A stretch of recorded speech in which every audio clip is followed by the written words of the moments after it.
Mr. Barrett, you have the floor for 5 minutes, please. So I'm going to ask you a set of questions. If you could be brief in your reply so we can get through them. You'll note the rounds of questioning are shorter now, sir. What funding streams violated the contribution agreement between Sustainable Development Technology Canada and the government? All of them. The seed funding stream, the ecosystem funding stream, the startup funding stream, and the scale-up funding stream. I would mention that every single one of the seed funding projects did not meet any of the requirements, as did none of the ecosystem projects. How much money passed through those streams? I think it was over $50 million at least, but I think from the major findings it has to be over $100 million. Were many of the companies getting funding through these ineligible streams conflicted and connected to political appointees, Liberal appointed board members? I would assume so. I think anyone who would be appointed through the GIC process would effectively be appointed by the Liberal Party. Are you aware of any new contribution agreements being made since the Auditor General report came out? There has been an updated contribution agreement which now effectively goes back and retroactively allows for the majority of those ineligible projects to be considered eligible. So companies that were in conflicts before or ineligible, they've retroactively made them eligible? Through the update to the contribution agreement, yes, they would be considered eligible. That seems highly inappropriate, to say the least. Which of the Liberal-appointed board members benefited the most from what we know to be $330 million tax dollars given out in identified conflicts of interest? I would say the one that was most benefiting was Andre-Lise Méteaux, because for her, like, she worked at Cycle Capital and she had multiple companies within the SDTC portfolio. So for her, it wasn't a simple one company situation like Annette Verscher. And for Andre-Lise, you know, she was very friendly with the CEO at SDTC, and there were multiple instances where it wasn't just that she got preferential treatment for projects.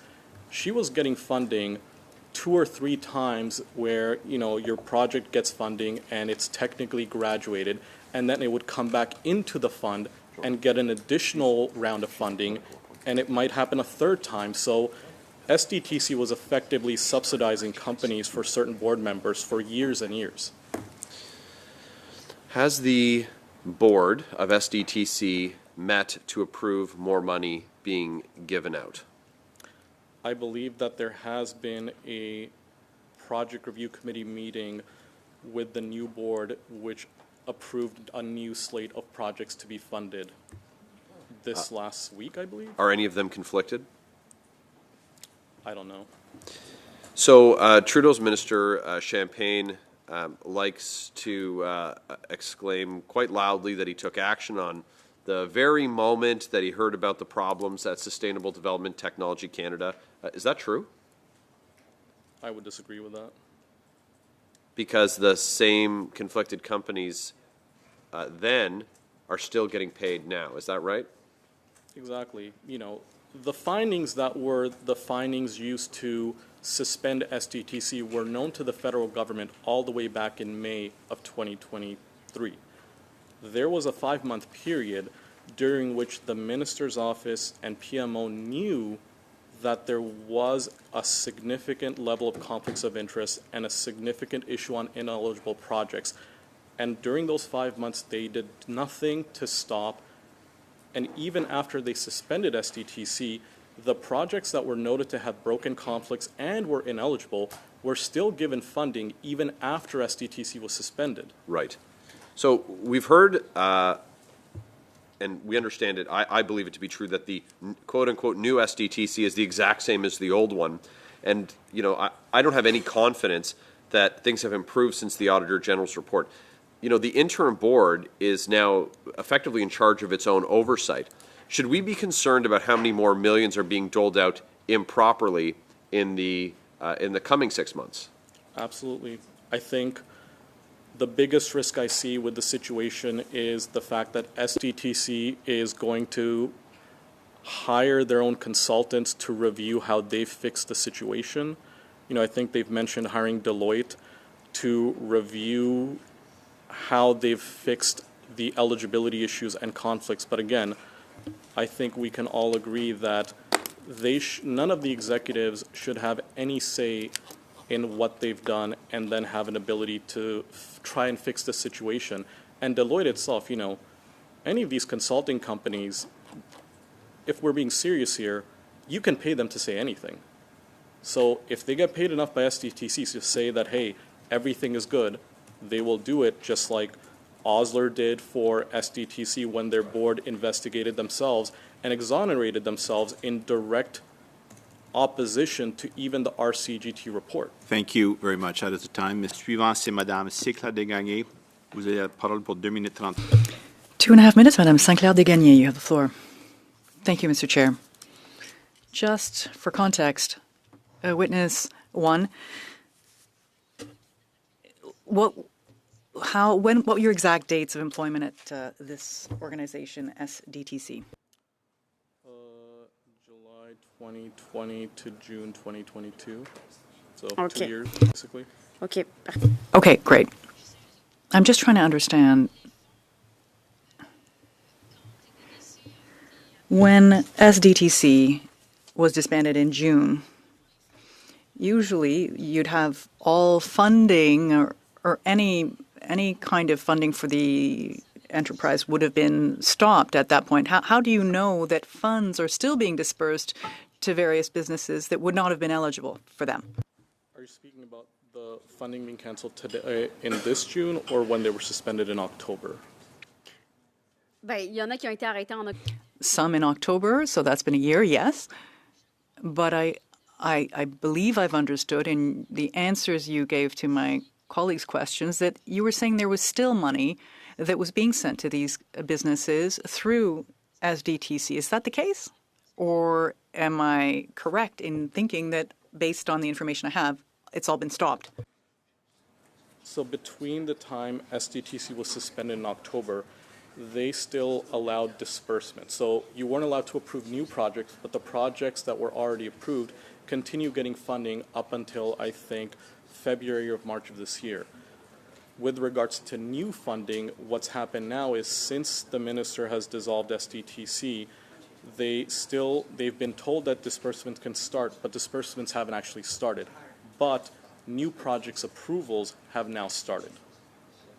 So again, it's a mix of OK. certain things happening at the Just- same time. Okay. Nous donner des Okay.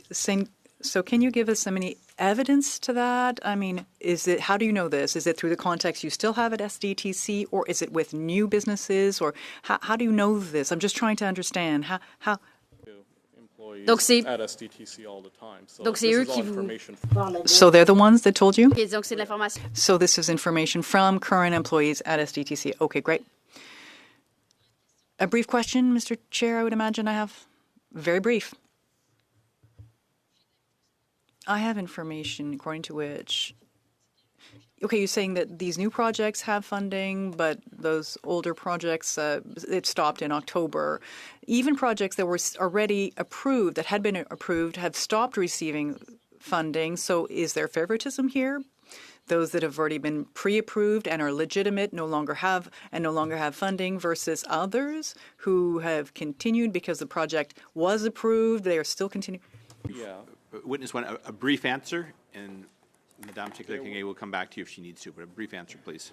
There was a gray area between the suspension where certain projects were approved by the board, and then that was informed to the companies, but the suspension basically stopped them from contracting and actually getting any of the funding. Thank you very much. There's a group of projects Suivant, that are sort of Suivant, it's Mr. Desjardins. You have the floor for 2.5 minutes, please. Thank you very much, Mr. Chair. I do now want to just make two comments. One comment on the fact that you've been asked by this committee in regards to HR. You've given some examples. Those examples have also been mentioned in the Indu committee. I appreciate you returning to that topic. I do want to give you an opportunity for maybe 15 seconds, because my time's limited, to just respond to my Liberal colleague's claim that there is or is not, or at least attempting to my perspective to diminish what is a real instance of workplace abuse and harassment. So could you please spend 15 seconds to 20 seconds? I'll offer you that to explain or clarify.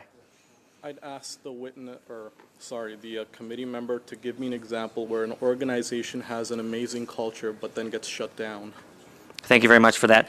Now, moving to my next portion of my questioning is the timeline. And so, in the timeline you've given in your opening remarks, you mentioned this has been a 2-year and ongoing pursuit of yours to get justice for Canadian taxpayers. You mentioned an instance where you brought this up with a Liberal MP. Could you please describe in very specific detail the nature of that? Was it written? Was it a meeting? Was this something that happened in person? Was it virtual? Was it you, or was it a representative of his office? I can show you my texts. Like, I met George Chahal face to face, and I have text messages proving that this, encounter happened. And what I find embarrassing about that whole situation is that when SDTC was suspended in October, which would be almost 18 months after I spoken to him, his chief of staff tried to convince me that it was George Chahal that had actually reported the situation to ISED. So I think there's a big situation here where either George Chahal, an MP that I actually voted for, lied to me, or he's lying to the public, because did he actually forward my situation to ISED, and was it ISED that ignored it, or is he just lying to save face? I understand. And then the second course of action you took was largely in pursuit of, within your pursuit for this justice, you did attend, or did you attend any meeting with members of the PCO? Oh yeah, I did. And during those encounters, how did they respond to your original claim?